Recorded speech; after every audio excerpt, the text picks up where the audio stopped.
Bismillahirrahmanirrahim. Alhamdulillahirabbil wassalatu wassalamu ala asyrafil anbiya'i wal mursalin wa ala alihi wa sahbihi ajma'in. Subhanaka la ilma lana illa ma 'allamtana innaka antal alimul hakim. Rabbi shrah li sadri wa yassir li amri wahlul 'uqdatam min lisani yafqahu qawli. Amma ba'd. Alhamdulillah ala ni'matil Islam, alhamdulillah ala ni'matil iman, wa kafa biha min ni'mah. Alhamdulillah, segala puji bagi Allah Subhanahu wa ta'ala yang memberi kita nikmat Islam, iman, memberi kita nikmat sehat serta kesempatan untuk selalu dan selalu bermunajat kepada Allah Subhanahu wa ta'ala, meminta berbagai macam perkara kepada Allah, utamanya adalah perkara yang akan terjadi setelah kematian kita dan juga perkara-perkara untuk bekal kita hidup di atas muka bumi ini. Alhamdulillah, alhamdulillah, kita perlu selalu mengucap kalimat syukur kepada Allah Ta'ala. Kita selalu memiliki alasan untuk memuji Allah Subhanahu wa Ta'ala. Kita selalu memiliki rasa untuk bisa selalu mendekatkan diri kita kepada Allah Subhanahu wa Ta'ala lewat segala sesuatu yang diajarkan oleh Nabi kita Nabi Muhammad SAW.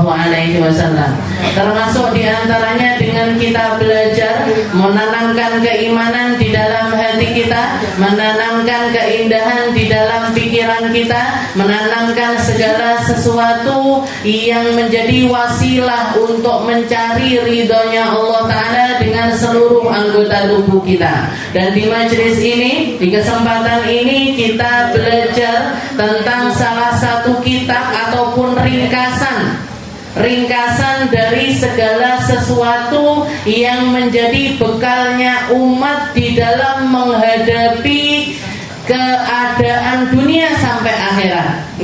Dengan hal tersebut Allah Ta'ala mengutuskan malaikat Jibril khusus untuk menemui Nabi Muhammad SAW untuk menjelaskan segala pakem-pakem iman di dalam diri seorang manusia, mulai dari rukun Islam, setelah itu juga rukun iman, setelah itu juga apa itu ihsan, serta alamatul qiyamah, tanda-tanda dari terjadinya kiamat.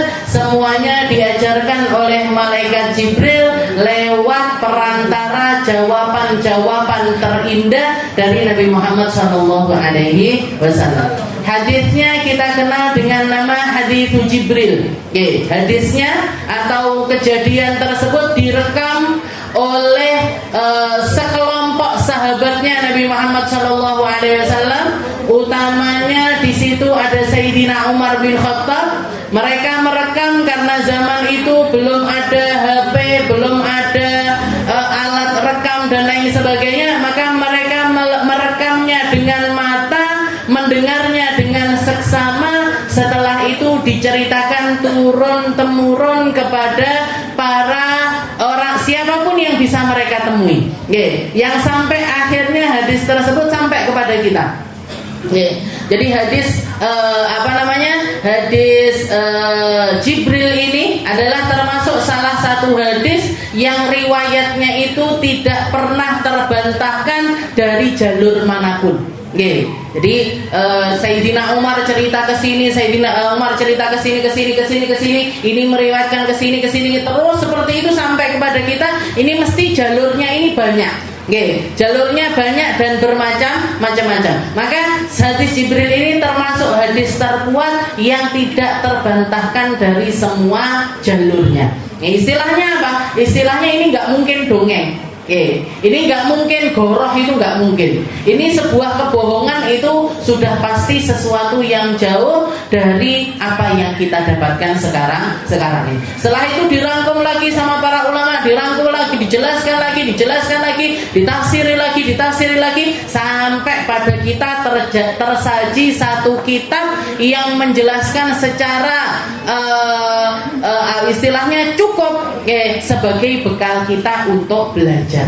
Sebagai bekal kita untuk belajar. Kita sampai kepada masih di dalam kitab Syarah Hadis Jibril yang dikarang oleh Al-Habib Zain bin Ibrahim bin Semir. Qala al-muallif rahimahullahu taala wa nafa'ana bi ulumi fid dharain amin wa mata'ana Allah bi tuli hayatihi fid dharain. Karena beliau masih ada, beliau tinggal di Madinah sekarang ini. Jadi kita minta sama Allah taala semoga beliau dipanjangkan umurnya, disehatkan badannya, bahagia zahir batinnya, dan kalau ada kesempatan semoga kita bisa ketemu sama beliaunya. Zain bin Ibrahim bin Semir. Bahkan istrinya beliau itu teman saya khidmah dulu. Istrinya Habib Zain, istrinya yang pertama meninggal, begitu istri yang pertama meninggal, Habib Zain ini butuh orang yang merawat, butuh orang yang mendampingi juga. Maka diambillah salah satu anak pesantren saya, anak-anak dalwa yang khidmah di pondok, yang usianya sudah agak sepuh. Jadi karena kita ini muridnya Habib Segaf dan Habib Segaf ini muridnya Habib Zain, terjadilah perantara tersebut. Akhirnya sekarang jadi beliau dan mendampingi Habib Zain di Madinah. Cuman saya belum ada kontaknya. Nanti kalau ada kontaknya kabar-kabar jenengan apa betul? Kita sampai kepada masih di dalam bab yang membahas tentang syahadatan, tentang dua kalimat syahadat. Seperti yang kita tahu, syarat-syarat dari syahadat itu sendiri, orang yang abah ibunya adalah muslim dan juga muslimah, maka mereka tidak perlu mengikrarkan syahadat ini dengan persaksian-persaksian. Karena kullu mauludin yuladu alal fitrah. Setiap bayi yang lahir itu lahir dengan fitrahnya.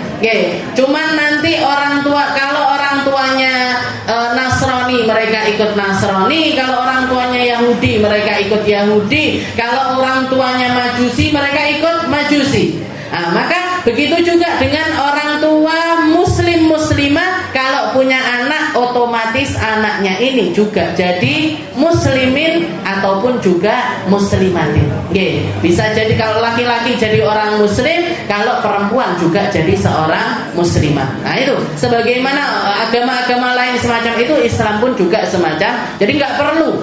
Saya kayaknya kok belum pernah ya syahadat. Saya kok belum pernah ini disaksi, tak gaya acara. Apa acara nih? Syahadat. Syahadat diri saya. Lah bapakmu muslimah? Iya. Bapak ibumu? Bukan cuma itu, kakek saya, nenek saya, paklik saya, bule saya, semuanya orang muslim. Ya nggak perlu gelar acara, Bu. Nggak perlu ikrar syahadat itu, nggak perlu. Nah, yang perlu siapa? Mereka-mereka yang lahir dari orang-orang non muslim ataupun juga mereka-mereka yang Islam setelah itu keluar dari agama Islam untuk kembali lagi ke Islam, maka mereka harus mengikrarkan perkara tersebut. Syaratnya apa? Syaratnya harus an-nutqu bihima, diucapkan dengan jelas secara nyata, ma'atartibihima, dengan tertib, wa muwalatihima, dan juga secara langsung ma'afahmi maknahuma, dengan kefahaman makna dari kalimat-kalimat tersebut.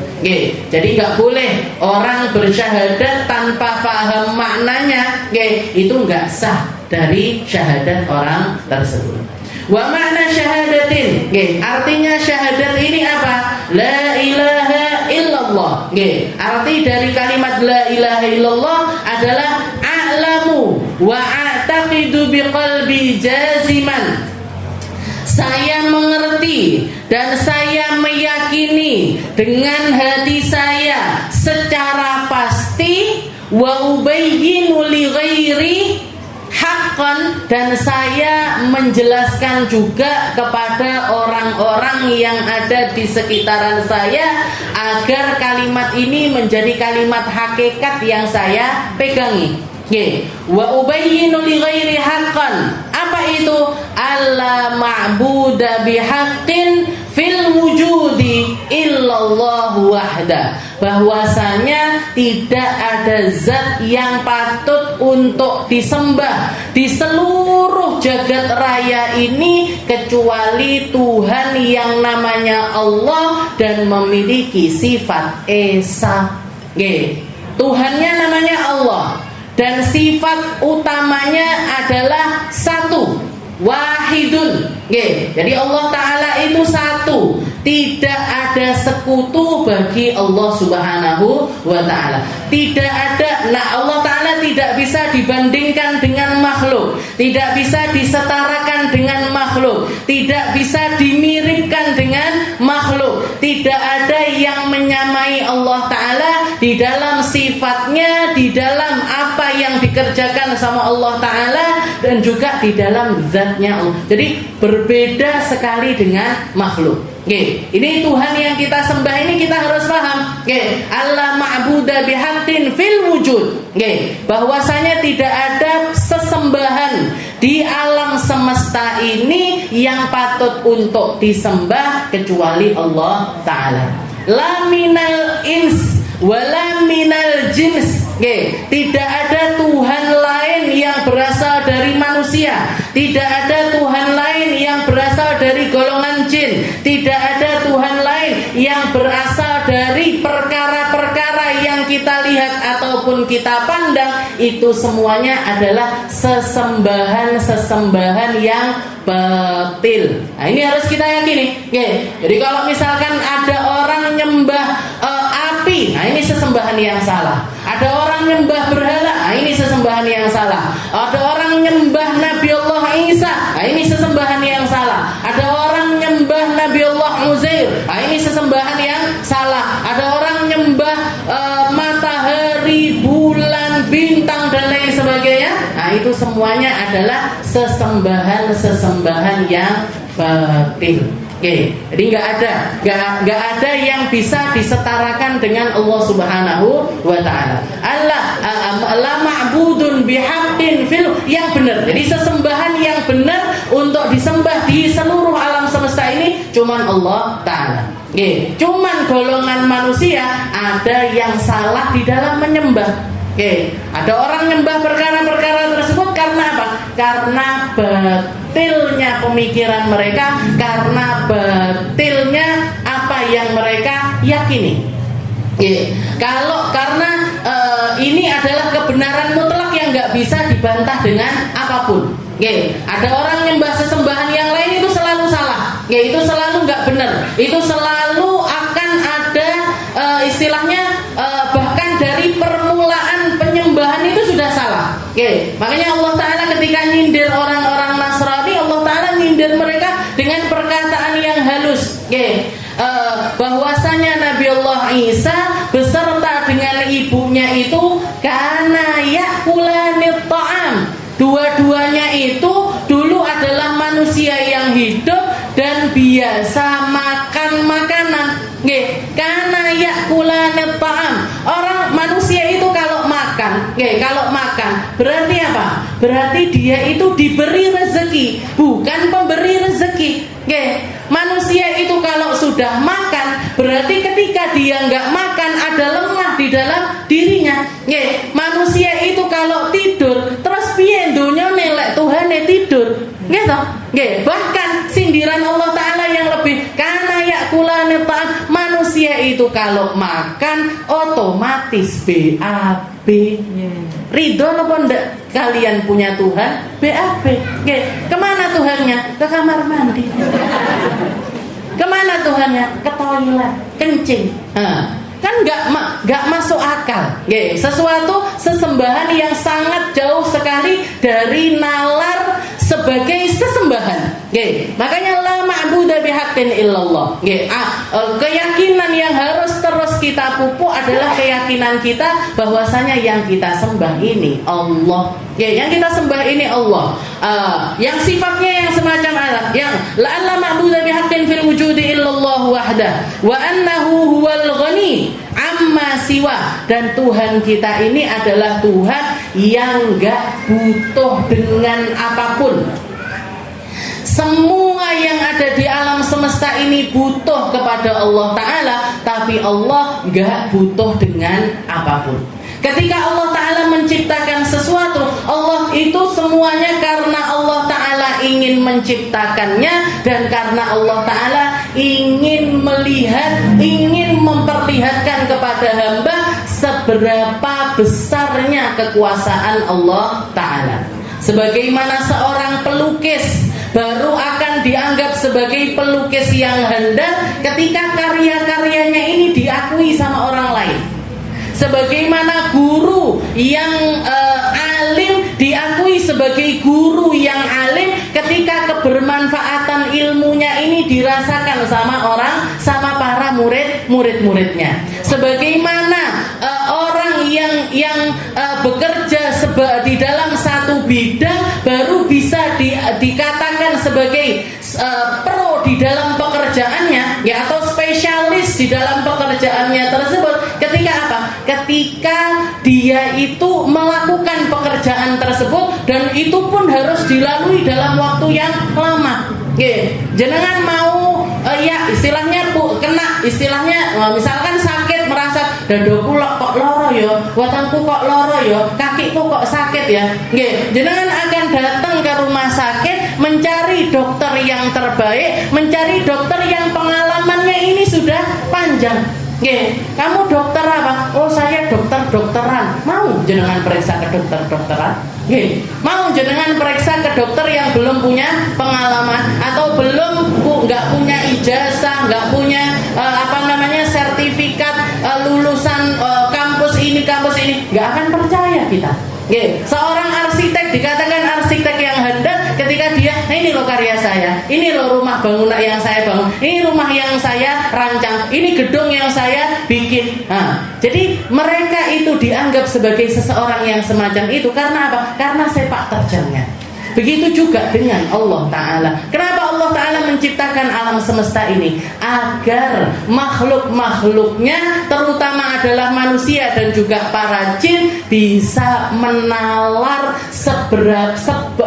betapa agungnya Tuhannya, betapa tingginya derajatnya, dan betapa Allah Ta'ala ini maha kuasa atas segala sesuatu. Jadi Allah, salah satu sifatnya Allah Ta'ala, wa annahu huwal ghani. Annahu huwal ghani wahda. Kalau di dalam Al-Quran dikatakan, ya ayyuhan nas antumul fuqara ilallah. Kalian ini semuanya manusia, gak ada satupun di antara kalian kecuali adalah para fuqara di hadapan Allah Ta'ala. Orang-orang fakir. Tapi harta saya miliaran, fakir kamu.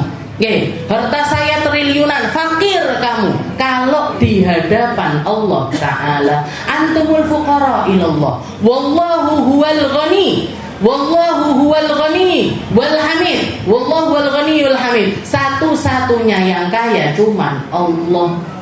Kenapa? Karena sekaya-kayanya manusia, sekaya-kayanya manusia, kekayaan itu akan menjadi kekayaan yang datang kepadanya suatu waktu dan akan pergi darinya suatu waktu. Orang ketika hidup dikasih rezeki sama Allah Ta'ala, ditakdirkan jadi orang yang banyak uang, dijadikan jadi orang yang banyak aset. Ini aset dulunya nggak ada, setelah itu nyampe ke dia. Setelah itu apa? Setelah itu suatu saat aset ini akan pergi darinya, atau dia yang meninggalkan aset tersebut.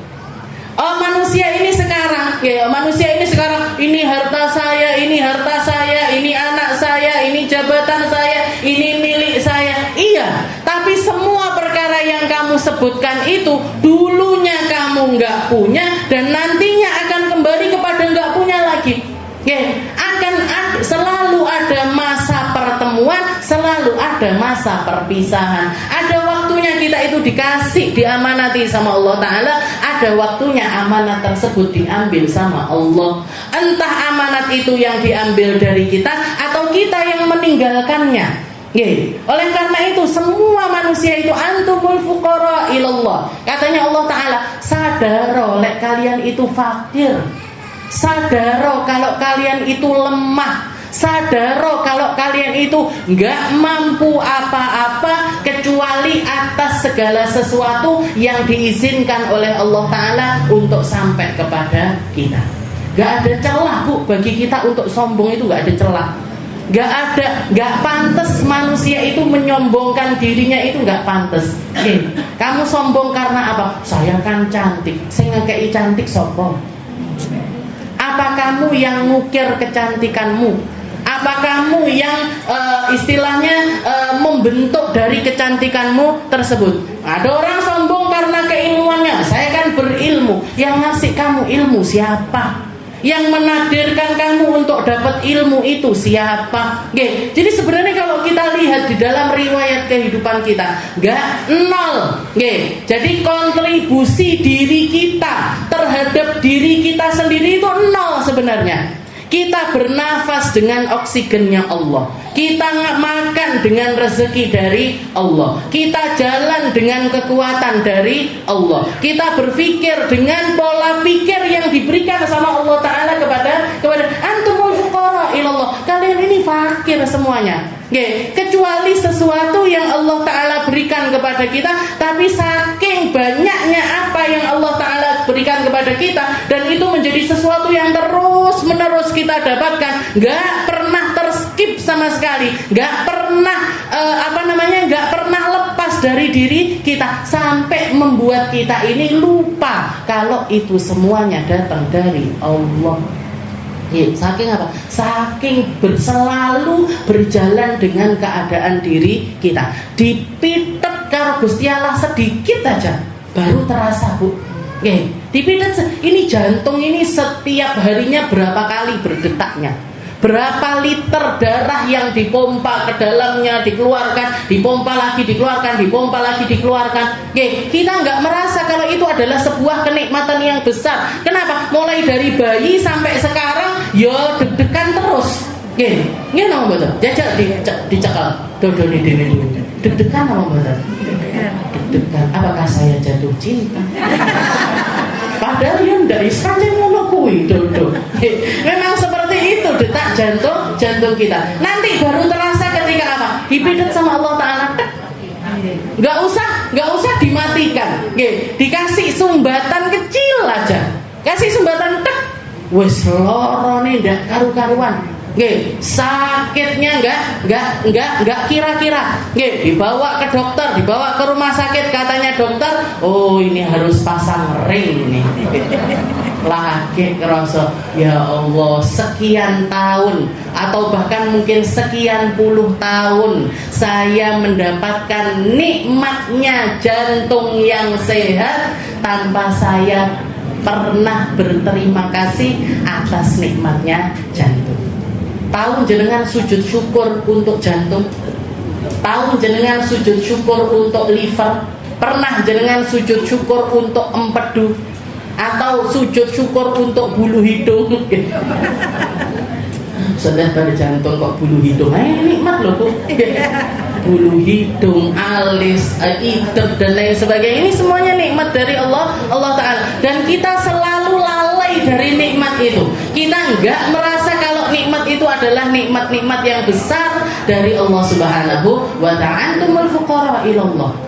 Katanya jadi makna yang terkandung di dalam la ilaha illallah itu sendiri adalah wa annahu huwal ghani amma siwa. Allah Ta'ala ketika menciptakan makhluk-makhluknya itu semuanya untuk menunjukkan kemahakuasaannya Allah. Wahai manusia, lihat karyamu dan lihat karyanya Allah. Lihat bentukanmu dan lihat bentukannya Allah. Lihat apa yang kamu bangun dan lihat bangunannya Allah Ta'ala. Atap ini nggak akan pernah bisa kita bandingkan dengan langitnya Allah. Lampu ini nggak akan pernah bisa kita bandingkan dengan bintang-bintangnya Allah. Penerang-penerang di alam semesta ini nggak akan pernah bisa dibandingkan dengan penerangan-penerangan alami yang datang dari Allah Subhanahu wa Ta'ala. Wal ghani amma siwa. Allah Ta'ala menciptakan malaikat Jibril dengan tugas-tugasnya untuk menyampaikan wahyu dan lain sebagainya. Untuk apa? Untuk memperlihatkan kepada manusia, ini loh, aku aku kalau mau bikin sesuatu, nggih, makhlukku setara seperti malaikat Jibril. Nggih, setara seperti malaikat Jibril yang memiliki kekuasaan besar di atas langit, yang ketika berteriak sak kampung mati kabeh, ketika dia melebarkan sayapnya cukup dengan satu sayap aja untuk menghancurkan satu kota, itu sudah lebih dari cukup. Oke, seperti kaumnya Nabiullah Lut. Oke, katakan malaikat Jibril waktu itu cuman membentangkan satu sayapnya, padahal malaikat Jibril itu dikatakan memiliki 600 sayap. Sing dibuka mek satu sayap. Oke, lalu sayap tersebut dipakai untuk ngangkat kaumnya Nabiullah Lut, diangkat sampai nyampe ke atas langit, diwalik, dihempaskan, Bu. Oke. Semacam itu cara Allah Ta'ala menghukum kaumnya Nabiullah Lut. Cukup siapa yang diperintah sama Allah Ta'ala untuk mengeksekusi? Si Jita, namanya malaikat Jibril. Satu tok namanya malaikat Jibril.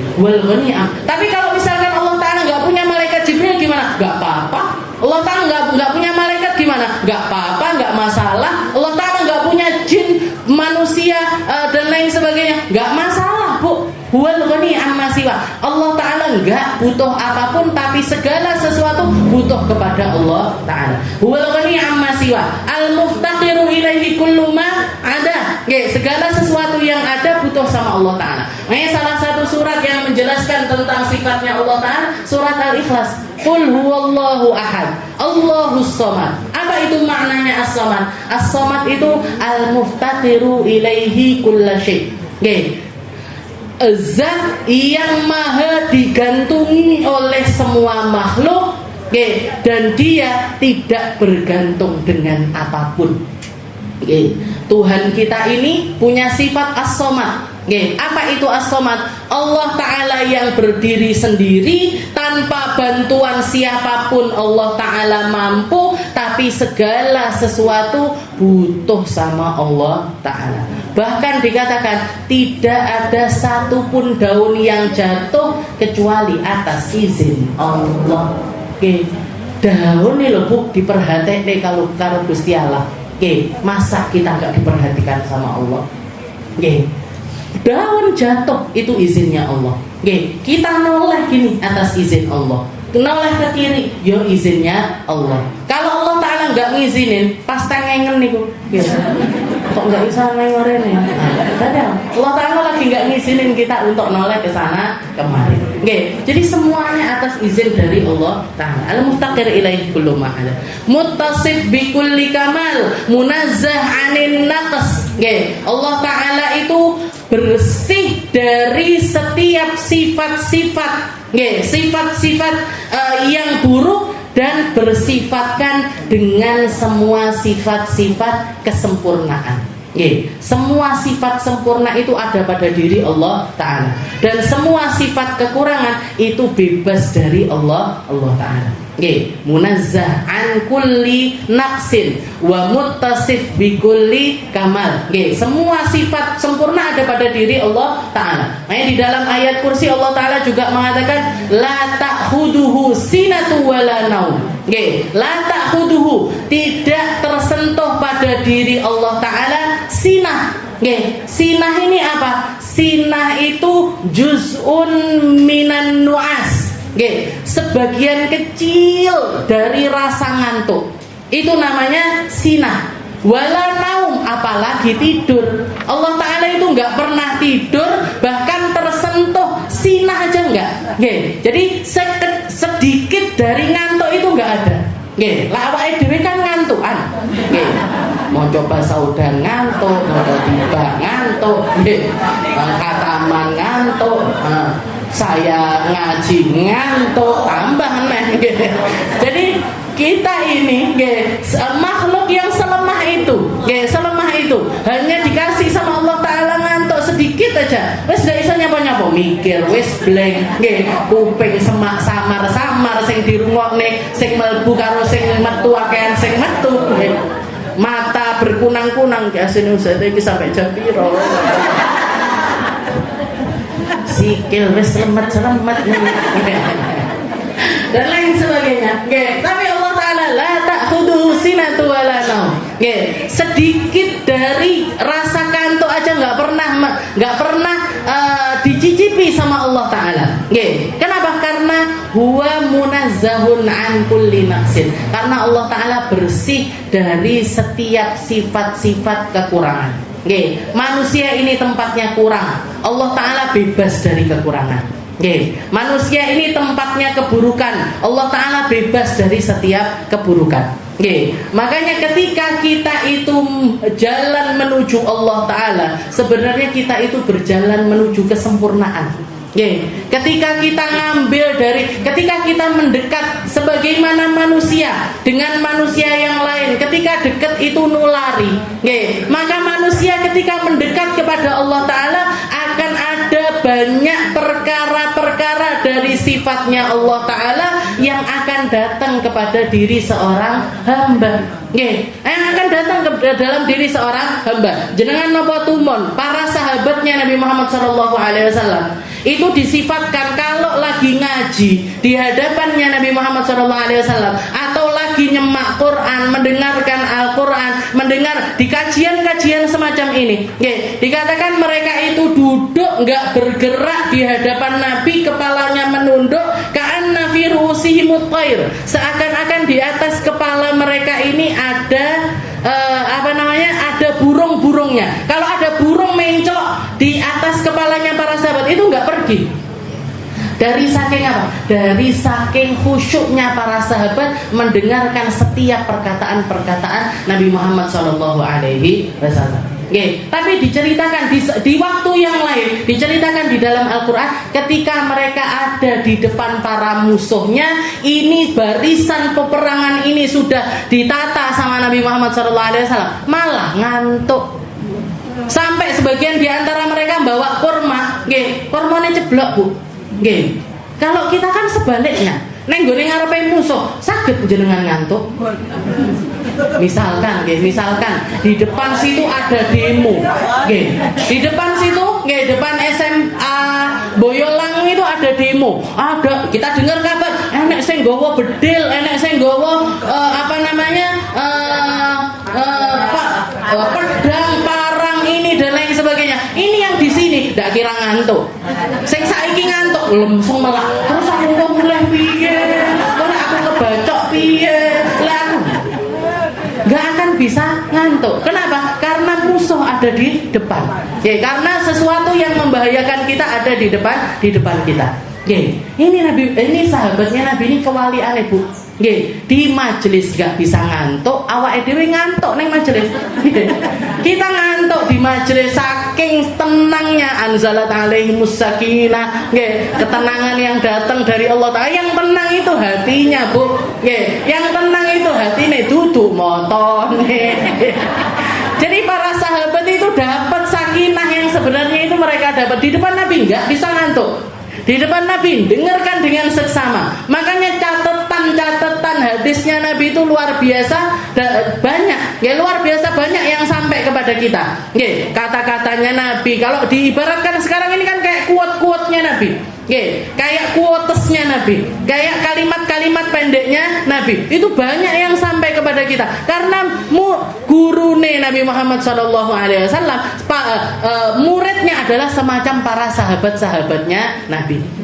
Kenapa kok Islam ini jadi selemah ini sekarang ini? Gurune modele koyok ngene, muridnya koyok ngoten. Gurune ngeten niki. Jadi sangat jauh dari kata baik. Muridnya kados jenengan-jenengan ya wis. Tumbuh ketemu tutupe. Para sahabat juga gitu. Nabi Muhammad itu dikasih sahabat terbaik bu. Mereka itu kalau di medan peperangan malah ngantuk. Sempat ngantuk. Sampai diceritakan itu mereka bawa beberapa biji kurma untuk jadi perbekalan mereka. Itu saking ngantuknya ceblokan. Jatuh itu kurma. Nah, sedangkan di depan majelisnya Nabi nggak bisa ngantuk. Nah, kenapa kok mereka bisa menjadi manusia-manusia yang semacam itu? Karena mereka mendekat luar biasa kepada Allah Ta'ala, sehingga sifat-sifatnya Allah Ta'ala itu nular ke dalam diri mereka. soro mereka menjadi manusia-manusia ajaib. Mereka menjadi manusia-manusia yang keluar dari lumrahnya manusia pada umumnya. Syahwatnya bukan lagi syahwat makan minum, tapi syahwat mereka untuk berzikir, bermunajat, bangun malam, ngaji dan lain sebagainya. Keinginan-keinginan mereka sudah bukan lagi tentang keinginan untuk mengumpulkan harta, mengumpulkan pasukan, tidak lagi. Tapi tujuan-tujuan mereka adalah mencari sesuatu yang jauh di atas itu semuanya, yaitu nyari ridhonya Allah Subhanahu wa ta'ala. Makanya diceritakan juga Sayyidina Uwais Al-Qarni. Sayyidina Uwais Al-Qarni ini pernah ketika beliau itu di masa kekhalifahannya Sayyidina Ali bin Abi Thalib, ada satu orang yang kenal sama Uwais Al-Qarni, tahu sifat-sifatnya, tahu ciri-cirinya, namanya Harim bin Hayyan. Harim bin Hayyan ini ketemu sama Uwais Al-Qarni. Sayyidina Uwais ada di pinggiran pantai Furat, pinggiran pantai Furat, kakinya itu koceh-koceh di air. Kakinya itu koceh-koceh di air. Disapa sama Harim bin Hayyan, Assalamualaikum, dijawab waalaikumsalam. Setelah itu katanya Harim, Uwaisin anta, apakah kamu itu adalah Uwais Al-Qarni? Katanya Uwais, na'am, wa anta Harim bin Hayyan, dan bukankah kamu adalah Harim bin Hayyan? Katanya Harim, ya Uwais, kaifa araftani, bagaimana kamu bisa kenal saya? Kalau saya memang kenal kamu karena kamu pernah ketemu Sayyidina Umar, kamu pernah ketemu Sayyidina Ali, kisahmu masyhur, banyak orang yang menceritakan tentang kamu. Tapi kalau saya, bagaimana kamu tahu tentang diri saya? Katanya Uwais Al-Qarni, man arafallah arafa kulla syai'. Barang siapa yang kenal Allah, dia akan mengenal siapapun. Barang siapa yang tahu tentang Allah, paham tentang Allah, dikasih kefahaman langsung dari Allah Ta'ala. Saya nggak perlu browsing internet dulu untuk tahu siapa kamu. Saya nggak perlu nyari tahu, ngirim detektif ini itu dan lain sebagainya untuk sekedar tahu tentang dirimu. Man arafallah arafa kulla syai'. Ini cerita dari Harim bin Hayyan. Setelah itu Harim mengatakan fanasahani. Setelah itu saya duduk di sampingnya lama, dia nasihati saya macam-macam, banyak sekali. Setelah itu di akhir Harim bin Hayyan ini ngelihat Uwais Al-Qarni mau pamitan. Udah selesai pertemuan kita ini selesai, ayo kita jalan. Istilahnya Uwais Al-Qarni ini mau berdiri. Katanya Harim bin Hayyan, amshi ma'aka. Ayo kita lanjutkan dengan jalan. Kamu mau kemana, saya akan ikuti kamu kemana. Sebagaimana layaknya orang kalau kenal sama seseorang yang dia sukai, dia akan senang ngetuti orang tersebut. Suka ngetuti orang tersebut. Katanya Uwais Al-Qarni, enggak, saya enggak mau diikuti siapapun, saya mau jalan sendirian. Katanya Harim bin Hayyan, kalau gitu kapan-kapan kita ketemu lagi ya. Kapan-kapan kita ketemu lagi. Katanya Uwais Al-Qarni, la, balnal taki ghadan inda haudi Rasulillah sallallahu alaihi wasallam. Wahai Harim bin Hayyan, kita enggak ada takdir lagi untuk ketemu di dunia, tapi kita nanti insya Allah akan ketemu di samping telaganya Nabi Muhammad sallallahu alaihi wasallam. Setelah itu dikatakan Harim bin Hayyan nggak ketemu lagi dalam waktu yang lama. Tahu-tahu ketika di zaman Sayyidina Ali ada perang besar namanya perang Siffin. Dan Uwais Al-Qarni itu kedapatan meninggal syahid di barisannya Sayyidina Ali di dalam perang Siffin. Di dalam perang Siffin meninggal dalam keadaan syahid. Itu Sayyidina Uwais Al-Qarni. Jadi orang ketika tujuannya Allah Ta'ala, tahu hidupnya ini mau kemana, maka sesuatu yang dia capai ini adalah sesuatu yang paling mulia di seluruh alam semesta. Al-muftaqir ilaih kullu ma' muttasif bi kulli kamal munazzah 'anil naqs wa ma khatara bil bal.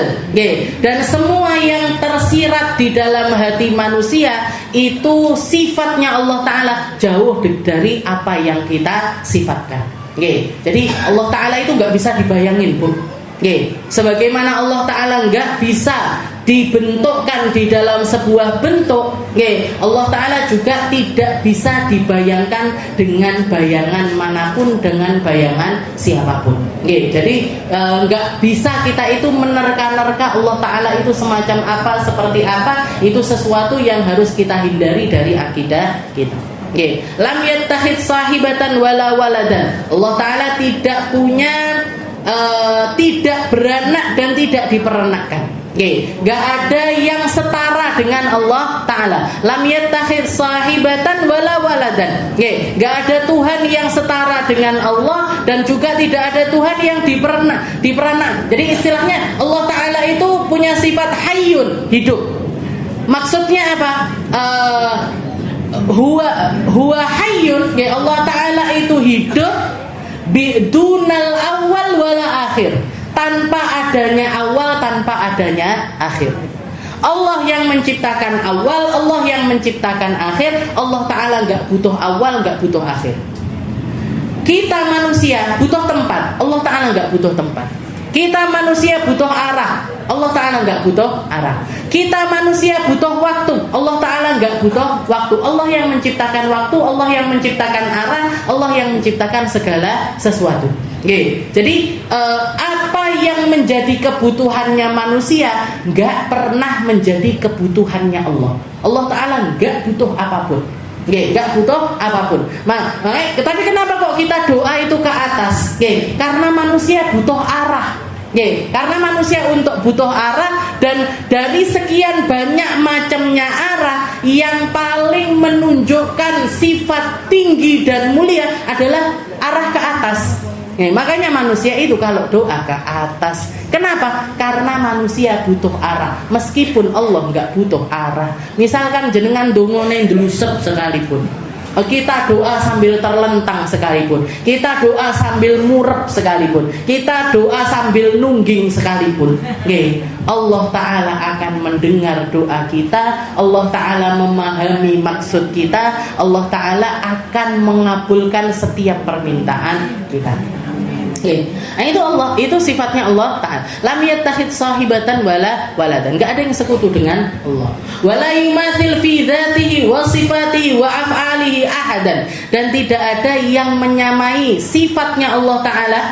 Tidak ada yang mirip, bahkan mirip tak ada.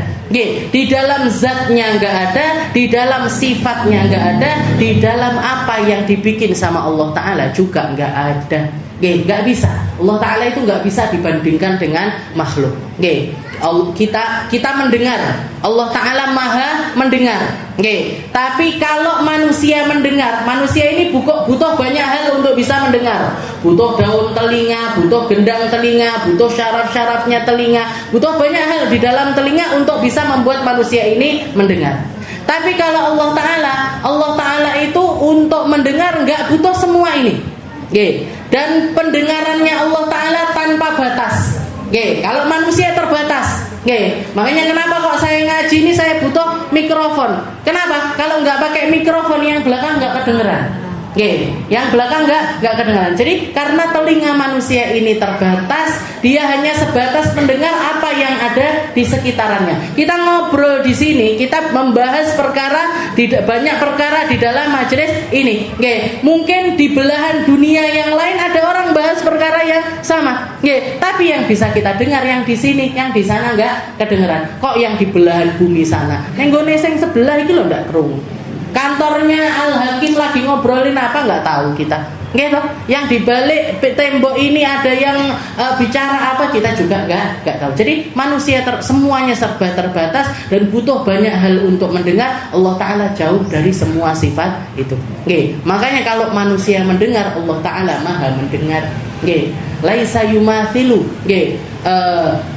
fi dzatihi, di dalam zatnya Allah Ta'ala. Jadi apapun yang terlintas di benak manusia tentang zatnya Allah Ta'ala, Allah Ta'ala jauh dari itu semuanya. Wa fi sifati, di dalam sifatnya berbeda. Di dalam apa yang dikerjakan sama Allah Ta'ala juga berbeda. Wa ma'na syahadati anna Muhammadar Rasulullah wallahu a'lam bishawab.